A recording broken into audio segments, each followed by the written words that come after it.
আজকের এই ভিডিওতে আমরা রায়া মার্টিন ফসমিত্রার সপ্তম শ্রেণী তৃতীয় পর্যায়ে মূল্যায়ন 2025 অর্থাৎ ফাইনাল এক্সামের বাংলা বিষয়ের যে 7 দাগের প্রশ্নপত্রটি রয়েছে অর্থাৎ কান্দিরাজ হাই স্কুল এইচএস এর ভিতরে সমস্ত প্রশ্নোত্তরগুলি সমাধান করব। প্রশ্নপত্র সমাধান করার আগে বলে দিই, আমার পরবর্তী ভিডিওগুলি বানাতে অনুপ্রাণিত করার জন্য চ্যানেলটিকে অবশ্যই সাবস্ক্রাইব করে নেবে এবং এই ভিডিওটি যদি তোমাদের ভালো লেগে থাকে তাহলে ভিডিওটিকে লাইক কমেন্ট ও শেয়ার করে দেবে। প্রথমে একেইটা আছে সঠিক উত্তরটি নির্বাচন করো। একের এক আছে বর্ষামঙ্গল, এটা বেশ শ্রাবণ মাসে অনুষ্ঠিত হয়। এরপর একের দুইটা আছে চন্দননগর থেকে পালিয়ে ননিবালা দেবী যান, এটা হবে পেশোয়ারে। এরপর একের তিন যেটা আছে এটা হবে নিকুচি মনে মনে বললাম। এরপর একের চার যেটা আছে রবীন্দ্রনাথ ঠাকুরের রচনা, এটা হবে ডাকঘর। একের পাঁচ যেটা আছে দিন ফুরলে, এটা কবিতার কবির নাম, এটা হবে শঙ্খ ঘোষ। এরপর একের ছয় যেটা আছে পশ্চিমে আজ, এটা হবে দ্বার খুলেছে। এরপরে একের সাথে এটা আছে মাতা শব্দটি, এটা হবে তৎসম শব্দ। এরপর একের আর যেটা আছে কোন বানানটি সঠিক, এটা হবে এই যে ক্ষয়টা শশীভূষণ। এরপরে একের নয় যেটা আছে গঠনগত দিক থেকে শব্দকে যাবে দুই ভাগে ভাগ করা যায়। এরপরে একের দশ যেটা আছে গমযুক্ত তব্য, এটা হবে গয়টা গন্তব্য। এরপরে একের এগারো যেটা আছে সে এখন বিলেতে আছে, রেখাঙ্কিত পত্রে অর্থাৎ বিলেতে, এটা হবে অধিকরণ কারকের। এরপরে দুই থেকে আছে এক কথায় উত্তর দাও।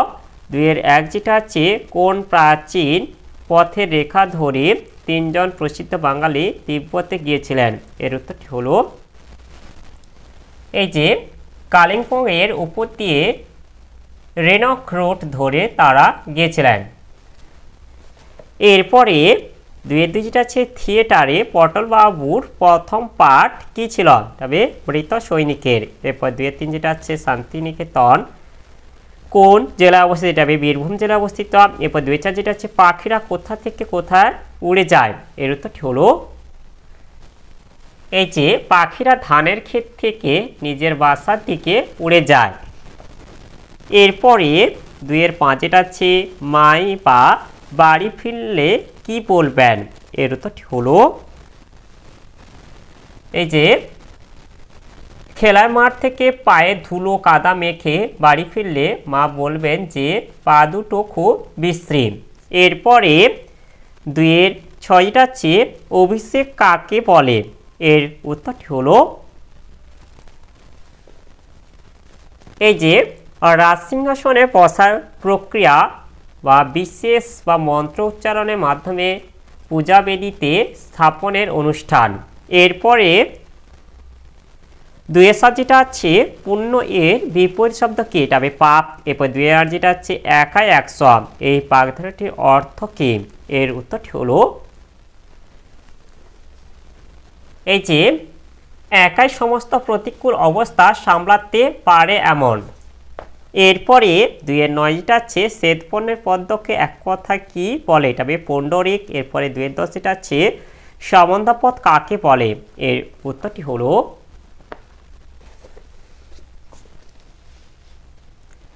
বাক্যে যে পদের সঙ্গে ক্রিয়াপদের কোনো সম্পর্ক থাকে না, অপর কোনো বিশেষ্য বা সর্বনাম পদের সঙ্গে সম্বন্ধ থাকে তাকে সম্বন্ধপদ বলে। যেমন গাছের পাতা হয় নড়ে, এখানে হচ্ছে গাছেরটা হচ্ছে এটা সম্বন্ধপদ। এরপরে দুইয়ের এগারো এটা আছে কারক কাকে বলে, এর উত্তরটি হলো বাক্যের অন্তর্গত ক্রিয়াপদের সঙ্গে অন্যান্য নামপদের সম্বন্ধকেই কারক বলা হয়। এরপরে দুইয়ের বারো এটা আছে আম্মা কে ছিলেন, এর উত্তরটি হলো লীলা মজুমদারের কিশোর উপন্যাস মাকুর এক বৃদ্ধা চরিত্র আম্মা। তিনি সোনাটিয়ার বাপির ছোটবেলাকার ধাইমা। বাপি তাকে আইমা বলে ডাকতেন। সোনা ছোটবেলায় আইমা বলতে পারত না বলে আম্মা বলতো। দিদির দেখা দেখি টিয়াও আম্মা বলতো। এরপরে দুইয়ের তেরোটা আছে কে পরীদের রানী শাস্ত, এর উত্তরটি হলো এই যে দোড়াবাজির দলে সব থেকে ছোট ছেলেটি পরীদের রানী শাস্ত।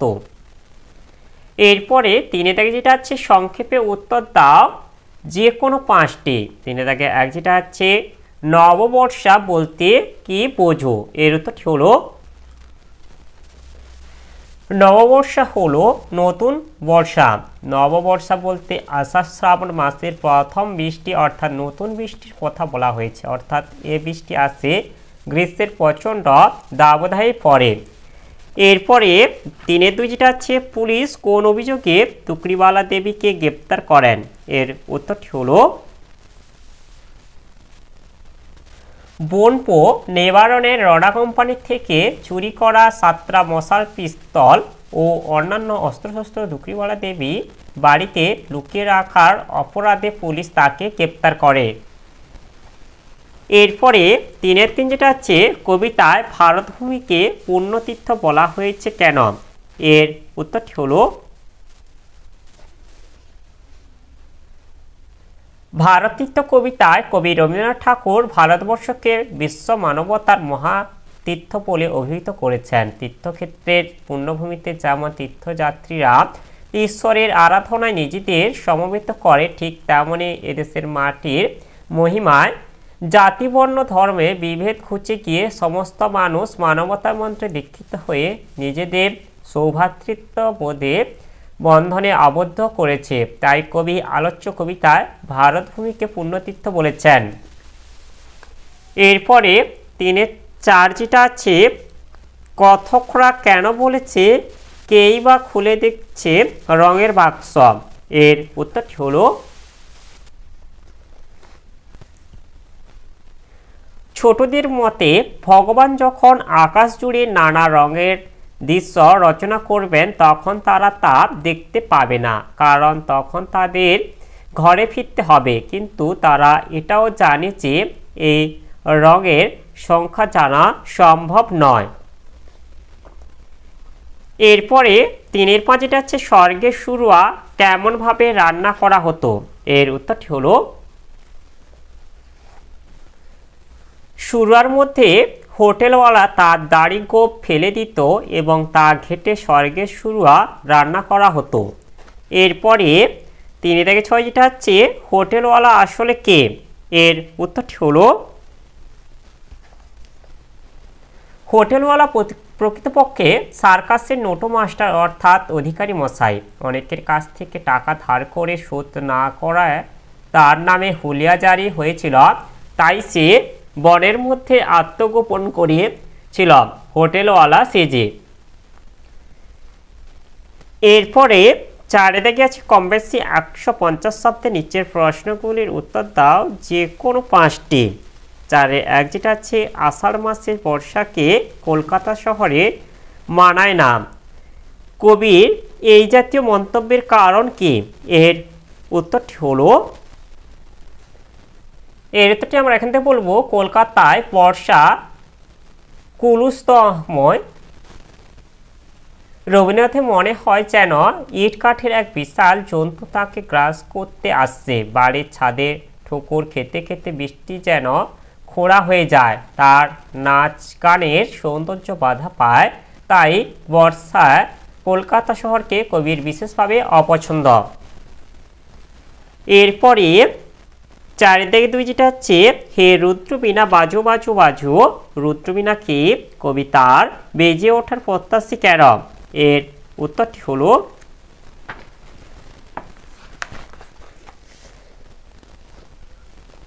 উদ্ধৃত অংশটি কবি রবীন্দ্রনাথ ঠাকুরের লেখা গীতাঞ্জলি কাব্যগ্রন্থের অন্তর্গত ভারতীর্থ কবিতা থেকে গৃহীত। রুদ্রবীণা হলো দেবাদিদেব মহাদেবের বীণা। কবি রবীন্দ্রনাথের দৃঢ় বিশ্বাস, রুদ্রবীণা বেজে উঠলে মানব জীবনে পরিবর্তন সাধিত হবে। রুদ্রবীণা সুরে অশুভ শক্তির বিনাশ হয়ে শুভ শক্তির জয় ঘোষিত হবে। সমস্ত রকম বিদ্বেষ ভুলে মানুষ একাত্ম হয়ে উঠবে, তাই এই আশা নিয়েই কবি রুদ্রবীণা বেজে ওঠার জন্য প্রত্যাশী। পরে 3-4 যেটা হচ্ছে, এবার আমায় দলে নিয়ে নাও। কে কাকে এই অনুরোধ জানিয়েছিলেন? তিনি কেন কোন দলে অংশগ্রহণ করতে ইচ্ছুক ছিলেন? এর উত্তরটি হলো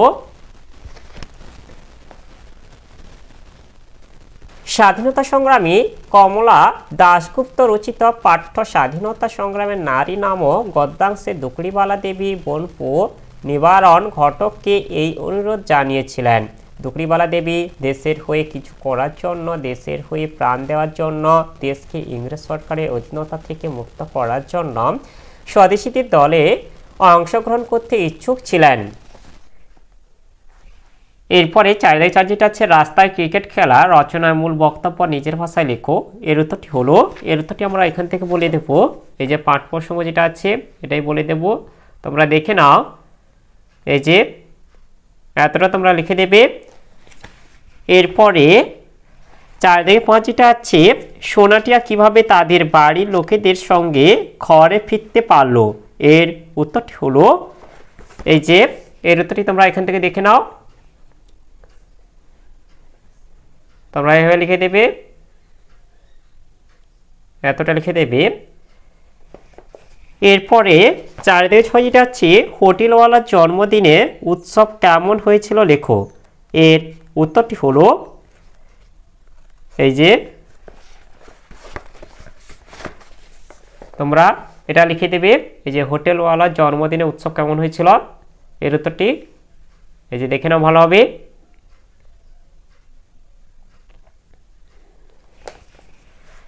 এরপরে 5 দিকে আছে বিদ্যালয়ে পত্রিকা প্রকাশের আবেদন জানিয়ে প্রধান শিক্ষকের উদ্দেশ্যে একটি পত্র লেখো। এর উত্তরটি এই যে বিদ্যালয়ে পত্রিকার প্রকাশে আবেদন জানিয়ে প্রধান শিক্ষকের কাছে যে চিঠি, এটা তোমরা লিখে নেবে। এই যে তোমরা ভালোভাবে দেখে নাও। এরপরে 6 দিকে আছে নিচে যে কোনো একটি বিষয় অবলম্বনে প্রবন্ধ রচনা করো। 6 দাগে 1 যেটা আছে পরিবেশ রক্ষার ছাত্রছাত্রীদের ভূমিকা। এর উত্তরটি হলো, এই যে পরিবেশ রক্ষার ছাত্রছাত্রীদের ভূমিকা, এটাই তোমরা বলে দেবে, ভালোভাবে দেখে নাও। এরপরে 6 দাগে যেটা আছে তোমার জীবনের একটি স্মরণীয় অভিজ্ঞতা। এর উত্তরটি হলো, এই যে তোমরা এটা লিখে দেবে।